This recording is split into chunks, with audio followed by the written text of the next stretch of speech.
cantik-cantik sekali nih nona-nona berkebaya ini. Dan sahabat di rumah, masih di Makan Cara Luar Biasa. Kali ini kita mengulas tentang kebaya Maluku bersama sahabat saya, Ibu Lona Hutapea Tanasale.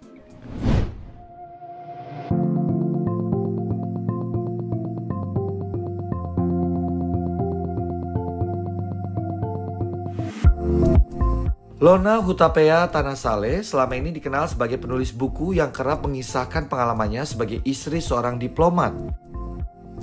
Sebut saja buku Voila Love Rose, serta buku Di Balik Gerbang, inspirasi dari kisah 7 pendamping diplomat.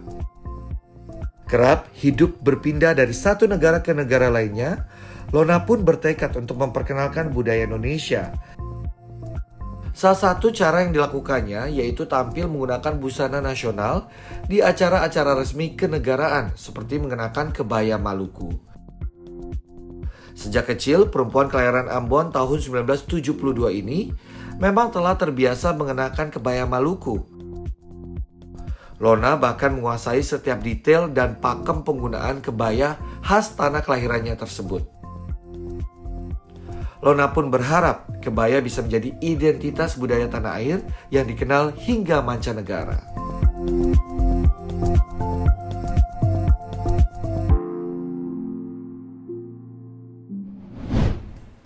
Bu Lona, ini biasanya kalau tadi kita udah lihat penampilan fashion show dari teman-teman yang mengenakan kebaya Maluku ya. Kebaya Maluku ini sebenarnya digunakan untuk momen apa aja nih, Bu? Iya, jadi Mas Michael, memang kebaya Maluku ini dibedakan tergantung pada acara yang berlangsung ya. Seperti misalnya kalau kita lihat yang tadi Nona Rock itu, ada 2 tadi kan, kebaya putih, yang satu namanya Nona Rock, yang seperti rok berlipit-lipit itu, dan yang satu adalah baju kebaya putih yang dipadankan dengan kain songket. Nah, kalau Nona Rock itu dulu di Maluku, itu biasanya dikenakan oleh apakah pendeta perempuan atau istri pendeta yang disebut dengan Mama Nyora atau juga guru. Ya.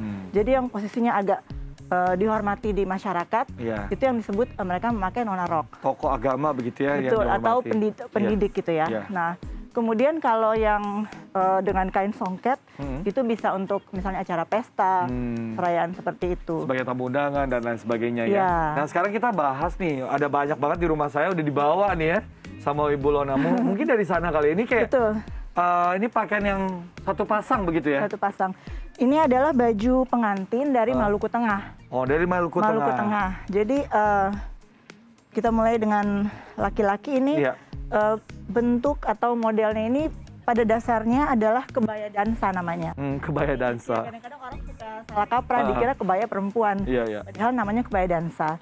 Nah, ini juga bentuknya sama tapi fungsinya bisa macam-macam. Kalau untuk pengantin seperti ini bahannya dari beludru. Jadi mewah gitu ya karena dia untuk acara pengantin. Dan biasanya warna-warnanya lebih gelap atau emang? Nah, kalau dulu waktu awal-awal sekali itu biasanya merah. Kalau untuk kebaya dansa laki-laki, sedang dipadukan dengan perempuan seperti ini merah. Tapi sekarang ya sudah banyak variasi ya. Dan kalau kita lihat di sini juga ada, ini juga kebaya dansa sama. Ya, cuman bahannya lain. Nah, di tengah ini ada yang putih. Sini, Bu. Iya. Ini ada yang putih. Di tengah ini namanya baniang. Ini adalah semacam daleman gitu, sama seperti ini.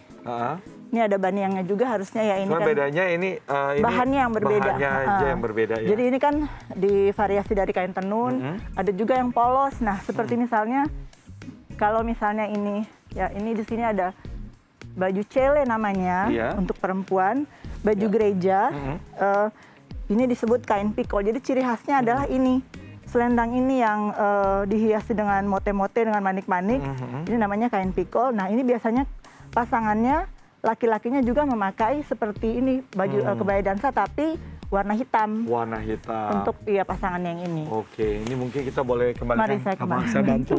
Terima kasih. Nah, kalau tadi kan Bu Lona sudah menjelaskan ya soal yang kebaya dansa ini ya, khusus yang pria. Warnanya tadi merah lalu lebih mengikuti perkembangan zaman, lebih banyak gelap gitu ya. Nah, kalau yang perempuan nih, Bu Lona. Ini jadi kebaya Maluku itu, kebaya Maluku Tengah ya. Selain model basic yang tadi yang putih itu ada juga model seperti itu tapi ada dari bahan-bahan yang lebih sederhana untuk sehari-hari. Ya. Nah, kalau ini model ini sebenarnya adalah baju cele, ya. Basicnya adalah baju cele. Kalau bisa kita lihat, ciri khasnya seperti ini, bulat tapi ada seperti belahan di tengah. Oke, ya, ada bentuk V ya. Ada bentuk V atau bisa juga belahan lurus gitu. Nah, ini kemudian divariasi, ini namanya mustiza. Mustiza. Jadi berasal dari bahasa Portugis yang artinya mix atau apa ya? Campuran. Nah, ini biasanya ada pelengkapnya ini lenso. Bahasa Ambon lenso itu adalah sapu tangan ya. Sapu tangan. Tapi penggunanya begitu ya Bu ya? Iya. Di luar ya? Di luar. Biasa orang sapu tangan kan disembunyikan ya? Ini karena ditunjukkan ya? Kita bisa lihat ada detail-detail yang cantik, jadi memang untuk sebagai pelengkap. Aksesoris begitu ya? Di sini kita lihat alas kakinya namanya canela. Oke. Ini sangat khas sekali di Maluku ya, dikenakan juga oleh para perempuan pada saat acara-acara resmi, termasuk pada saat menikah. Kemudian acara-acara pesta ada juga yang namanya nona canela. Jadi memakai kebaya putih dengan bawahan songket dan canela seperti itu. Oke, ini berarti kita tunjukkan ke sahabat ya. Ciri khasnya ini ujungnya ya. Iya, seperti itu. Naik ke atas, lalu dengan ini ya. Hiasan manik-manik. Hiasan manik-manik ya. Gimana kalau pagi ini kita lihat Bulona dengan bantuan Bulona mungkin bisa madu-madankan dengan kebaya putih menggunakan kain tanimbar. Iya. Boleh ya? Iya. Boleh kita panggilkan nih talent kita yang cantik ini. Nah, kebaya putihnya sudah. Iya, mari tinggal kita coba. Dari Ibu ya. Sambil Ibu siap-siap, saya pamit dulu nih ke sahabat di rumah ya. Tidak terasa sudah 1 jam saya menemani Anda semua. Semoga menginspirasi dan kita tahu bahwa kebaya adalah bagian dari khasana budaya Nusantara yang harus kita lestarikan. Dan semoga apa yang kita tampilkan pada pagi hari ini bisa menginspirasi kita semua untuk lebih bangga dan cinta akan budaya Indonesia. Kita jumpa lagi minggu depan. Terapkan terus protokol kesehatan. Selamat pagi untuk kita semua. Silakan Bu. Ya, siap. Ini sengaja dipilih warna merah karena masih dalam suasana kemerdekaan. Yes. Ya, jadi seperti biasa. Biasanya kalau kain Maluku itu, kalau para penenun itu mereka biasanya ada 2 bagian ya. Ini sudah dijahit. Jadi biasanya 2 bagian lalu kemudian dijahit. Nah, kemudian seperti biasa boleh bantu angkat kebayanya. Yes. Ya, seperti ini mungkin maaf. Dipasin saja di depannya. Ya mau sampai semana, apakah mau di kiri atau kanan terserah. Misalnya kalau ini kan terlalu ke pinggir ya. Mau agak ke tengah berarti ditarik seperti ini. Nah, kemudian ininya yang disesuaikan. Kita sesuaikan ke belakang. Saya bantu dengan peniti ya Bu. Iya, terima kasih. Oke. Seperti ini. Ya, oke. Kemudian, ya kalau sudah pas kira-kira gimana Mas Eko? Harus benar-benar di samping gitu ya? Iya, di samping. Ya sudah, kita tinggal pakaikan peniti. Silakan Bu.